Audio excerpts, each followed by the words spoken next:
SC महिलाओं को 1500 रुपए महीने और जनरल कैटेगरी के महिलाओं को 1500 रुपए महीने दिया जा रहा है। बहुत अच्छी बात है।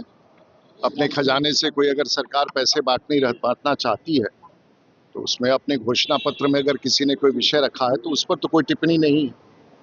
लेकिन मुझे ऐसा लगता है कि पश्चिम बंगाल में परिवर्तन तय। लोगों ने घोषणाओं का अब कोई स्वरूप को स्वीकार करने के लिए तैयार नहीं है और मुझे लगता है कि अब पश्चिम बंगाल में चुनावी राजनीति में एक बड़ा परिवर्तन दिख रहा है और स्वाभाविक तौर से विकल्प के रूप में भारतीय जनता पार्टी आएगी। और भारतीय जनता पार्टी का जो मैनिफेस्टो है वो राष्ट्रीय मैनिफेस्टो है।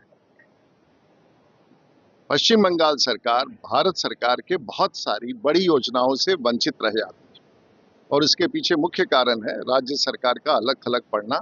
मैं समझता हूं कि इस बार पश्चिम बंगाल के सभी लोगों ने एक बार केंद्र की सरकार के साथ, नरेंद्र मोदी की सरकार के साथ कदम में कदम मिला करके चुनाव में परिवर्तन लाने का निश्चय कर लिया। असम में प्रियंका गांधी को बड़ी जिम्मेदारी इसके बावजूद क्या असम में प्रियंका गांधी को बड़ी जिम्मेदारी कांग्रेस ने दी है, इसके बावजूद कांग्रेस के कई नेता जो है पार्टी को छोड़ रहे हैं।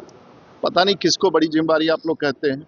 और प्रियंका गांधी तो उसी परिवार के हैं, तो परिवार में क्या बड़ी जिम्मेदारी की बात करनी है। वो सब तो पार्टी एक परिवार का ही है, तो मुझे इस पर कोई टिप्पणी नहीं करना है। मुझे ये नहीं समझ में आ रहा है जिस पार्टी में परिवार का ही संगठन हो उसमें बड़ी जिम्मेदारी की कहां से सवाल उठता है।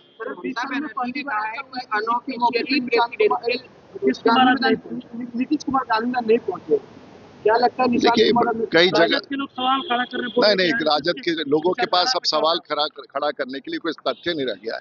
नीतीश कुमार राज्य भर में ईद के शुभ अवसर पर सबको बधाई दे रहे हैं। कोई कहीं जाता है, कोई कहीं जाता है।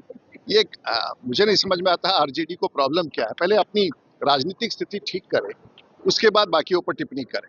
ममता बनर्जी ने कहा है कि